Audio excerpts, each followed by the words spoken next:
In the quiet moments when the mind begins to settle and the distractions of everyday life fade into the background, we often find ourselves faced with the weight of emotional wounds carried from the past.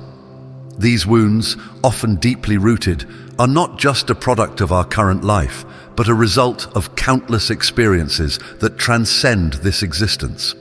From a Buddhist perspective, these wounds are intricately tied to our karma, the patterns of actions and reactions that we've accumulated over many lifetimes.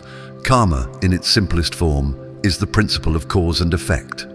Our thoughts, words, and actions in past lives shape the circumstances of our present one. Just as we cannot escape the ripples caused by a stone thrown into a pond, we cannot avoid the karmic consequences of actions taken long ago.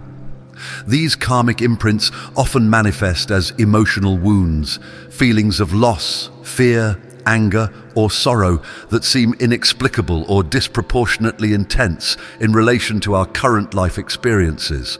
From a Buddhist lens, these emotional wounds can be understood as karmic seeds that have ripened.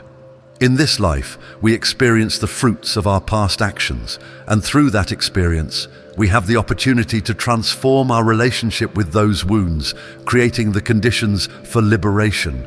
However, in many cases, we resist this transformation. We cling to the pain, not because we want to suffer, but because the wound feels so much a part of us that letting go seems impossible. Buddhism teaches that suffering arises from attachment and ignorance. We become attached to the narratives of our wounds, stories that tell us who we are, who we have been, and what we are capable of.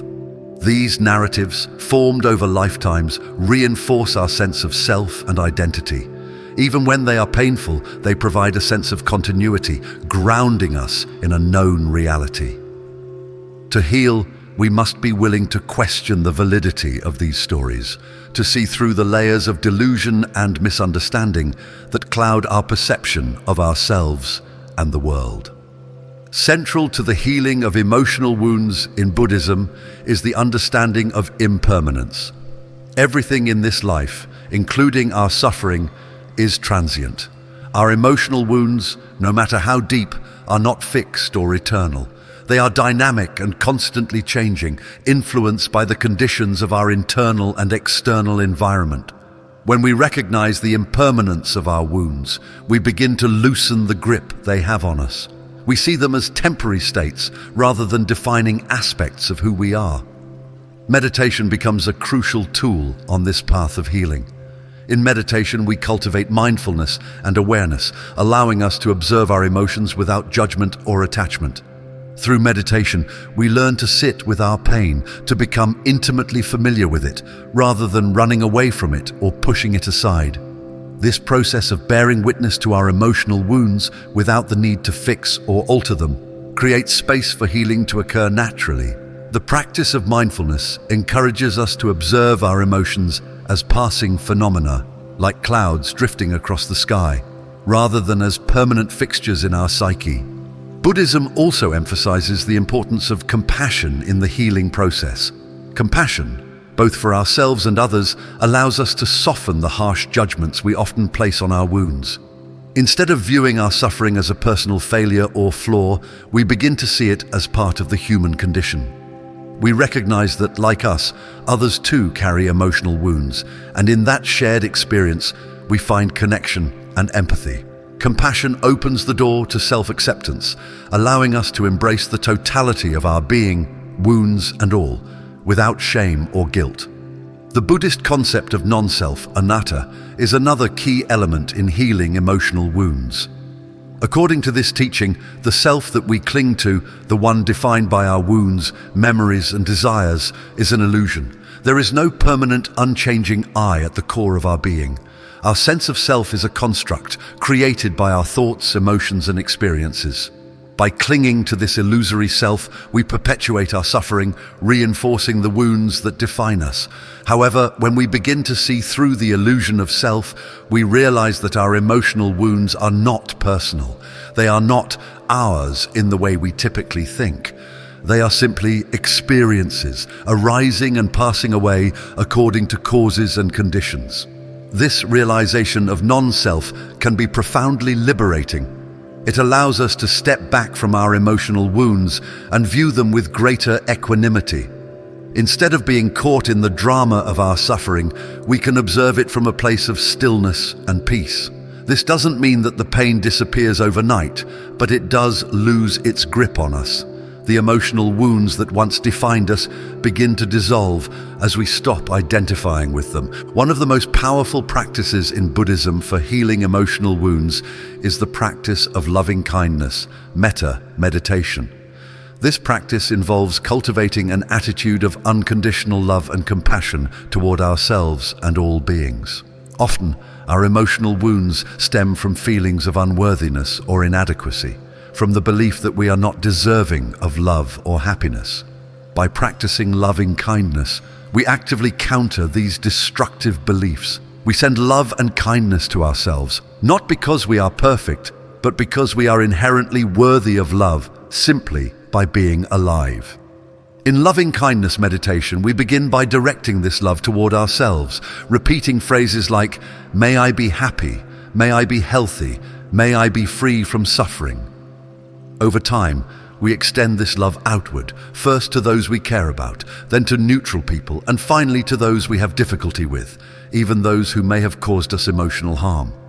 This practice helps us to break down the walls of resentment, anger, and fear that often surround our emotional wounds.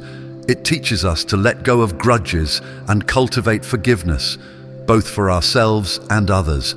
Forgiveness, from a Buddhist perspective, is not about condoning harmful actions, but about releasing the emotional burden they have placed upon us. It is an act of liberation, freeing us from the chains of anger and resentment that keep our wounds alive. By forgiving others, we allow ourselves to heal, to move beyond the pain of the past, and embrace the present moment with openness and grace. One of the greatest challenges in healing emotional wounds is dealing with the residual pain that remains long after the initial trauma has passed. This lingering pain can feel like an anchor, holding us back from living fully in the present.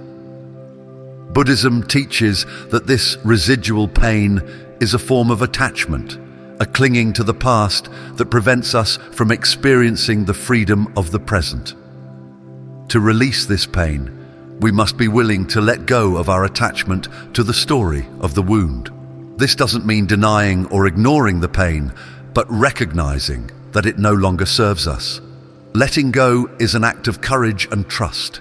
It requires us to believe that we are capable of living without the wound, that we are not defined by our suffering. This can be particularly difficult when the wound has been with us for a long time, when it has become a central part of our identity. But in letting go, we create the space for something new to emerge. We open ourselves to the possibility of healing and transformation. In many ways, the Buddhist path to healing emotional wounds is not about eliminating pain, but about changing our relationship to it. Instead of seeing pain as something to be avoided at all costs, we learn to see it as a teacher, a guide on the path to liberation. Our wounds become opportunities for growth, for deepening our understanding of ourselves and the world around us. In this way, even our suffering becomes a form of wisdom, a tool for awakening to the truth of our existence. The practice of mindfulness allows us to see the interconnectedness of all things, including our emotional wounds. We begin to recognize that our suffering is not isolated or unique, but is part of a larger web of causes and conditions that affect all beings. This recognition helps us to cultivate a sense of humility and compassion, both for ourselves and others. We see that our wounds are not personal failures, but part of the shared human experience. As we deepen our practice, we may come to realize that the very things we have been avoiding, our emotional wounds, are the key to our liberation. By facing them directly, with mindfulness, compassion, and wisdom, we can begin to unravel the knots of suffering that have bound us for so long. We can start to see our wounds not as obstacles on the path, but as stepping stones to greater understanding and freedom. Ultimately, healing emotional wounds in the Buddhist tradition is about coming to terms with the nature of reality. It's about understanding that pain, like everything else in life, is impermanent and that we have the power to transform our relationship to it. It's about recognizing the truth of interconnectedness and realizing that our wounds are not separate from the rest of existence.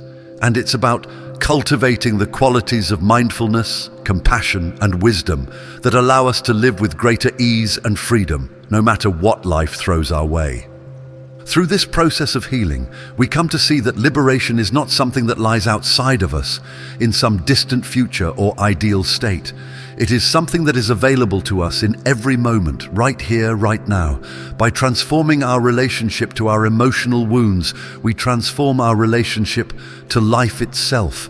We step out of the cycle of suffering and into the freedom of the present moment, where we can live with greater clarity, peace, and joy. As you continue this journey of healing and self-discovery, remember that the path to liberation begins with understanding and compassion for yourself. Emotional wounds may seem overwhelming, but through mindfulness, meditation, and the wisdom of Buddhism, you can transform your suffering into a source of strength and growth. Thank you for watching and being part of this transformative journey. If you found value in this content, be sure to give it a like, subscribe to the channel, and hit the notification bell so you don't miss out on future videos exploring spirituality, healing, and the deeper truths of life. I'd love to hear your thoughts and experiences. Feel free to share them in the comments below. Let's support each other in this ongoing path of healing and awakening. Until next time, may you continue to find peace, joy, and wisdom on your journey to liberation. See you in the next video.